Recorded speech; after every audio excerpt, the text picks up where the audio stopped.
নাম বলতে সমস্যা কোথায়? আপনি নাম বললে সমস্যাটা কোথায়?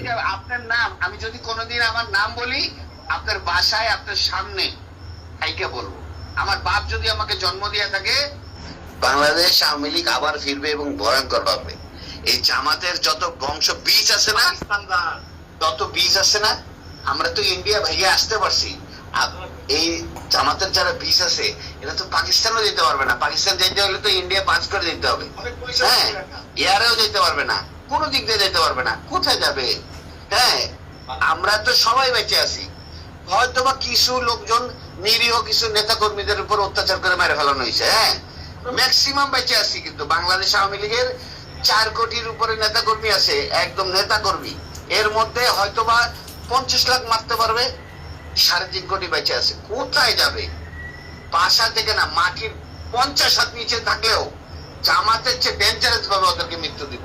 ওরা কি মারছে, হচ্ছে ভয়ঙ্কর ভাবে মারবো। এটা প্রশাসনের লোক হোক, আর্মির লোক হোক, আর ওই রাজনৈতিক নেতা কর্মী হোক, কাউরে মাফ করবো না, মনে রেখেন আপনি। ওসি সাহেব, আপনাকে আমি বললাম, আপনার উত্তরা থানার যে কটা সাব ইন্সপেক্টর আমাদের আওয়ামী লীগের নেতা কর্মীদের অত্যাচার করতেছে, ওদের পরিবার সুদ্ধা কানবে, বসে বসে রাস্তায় বসে বসে কানবে। আপনি আমাকে সুনির্দিষ্টভাবে দেখান যে কারোর উপরে কোনো নির্যাতন আমার লোকজন করছে কিনা, আমি তাদের বিরুদ্ধে অবস্থায় ছিলাম।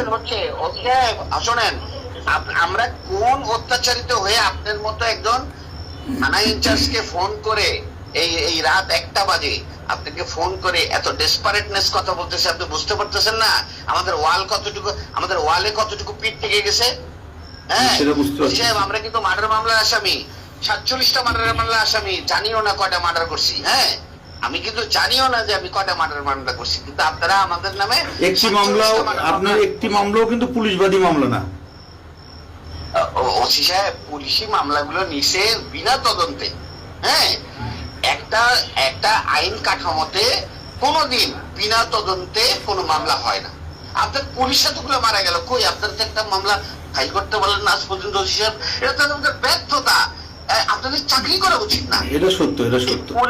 এই পুলিশগুলো যাই হোক, আওয়ামী লীগ বলেন, ধরেন ওরা আওয়ামী লীগের পরিবারের, কিন্তু পুলিশ ছিল তো, এতগুলো মারা গেল আজ পর্যন্ত তো কেউ, আপনারা 10 জন পুলিশ এক জায়গায় দাঁড়াই তো বলতে পারলেন না। একজন প্রেগনেন্ট মহিলা পুলিশ, একজন সাধারণ অফিসার, তার মতো মহিলাকে এত নৃশংসভাবে মার্ডার করলো। সে তো এই প্রেগনেন্ট অবস্থায় তো কোনো জামাতের নেতা বা কোনো ছাত্রকে মারতে যায় নাই, তো তাকেও মেরে ফেললো। কই আপনারা তার মামলাটাও তো করতে পারলেন না। তো আপনারা এগুলো সিদ্ধান্ত হচ্ছে, এগুলো সব মামলা হবে, কোন সিদ্ধান্তই আপনাদের বাস্তবায়ন হবে না। সাহেব, আমরা রাজনীতি করে এসেছি। আমি আজকে 21 বছর প্রেসিডেন্ট সেক্রেটারি। আমার কি ওই ধারণা নাই বাংলাদেশের রাজনীতি কোন দেশের মানে কথায় চলে? আমেরিকা কয়দিন সেভ করবে সাহেব? ঠিক আছে, আপনি, আমরা ছোট চাকরি করি, ছোট মানুষ, আপনি ই করেন, আপনি আমার থানা যে না সাহেব, আপনার তো ছোট মানুষ, কিন্তু আপনার কার্যক্রম তো বড় বড়। আপনার কার্যক্রম ঠিক করেন সাহেব। হ্যাঁ, আল্লাহর কসম, আমার কার্যক্রম যদি কোনো অপরাধ থাকে, এটা আমার কর্তৃপক্ষ বা আমার উপরে আছে সে দেখবে। তবে আমার কোনো অফিসার যদি অন্যায় করে থাকে, আপনি সেটা আমাকে দেন, আমি সেটা দেব। আমার বিরুদ্ধে যদি কোনো অভিযোগ থাকে সেটা দেন, আমি সেটা জবাব দেব। ওসি সাহেব, আপনার বেতন কিন্তু আপনার ঊর্ধ্বতন কর্মকর্তা দেয় না। আপনার বেতন কিন্তু বাংলাদেশ গণপ্রজাতন্ত্রী সরকার, বাংলাদেশ প্রজাতন্ত্রী সরকার, মানে আমি যদি কোনো, আপনি প্রায় 10 মিনিট কথা বললেন আমার সাথে, এর মধ্যে যদি একটি অভিযোগ আমার বিরুদ্ধে দেখান যে আপনি দেখাতে পারছেন কিনা, এভাবে গড়ে কথা বললে তো হবে না। আমি আপনাকে প্রমাণ, আপনি পরিচয়টাও দেন নাই, আপনি পরিচয়টাও দেন নাই। আমি আপনাকে আমার সম্পূর্ণ ডিটেইলস বলছি, শুধু নাম বলি না। নাম বলতে সমস্যা কোথায়? আপনি নাম বললে সমস্যাটা কোথায়?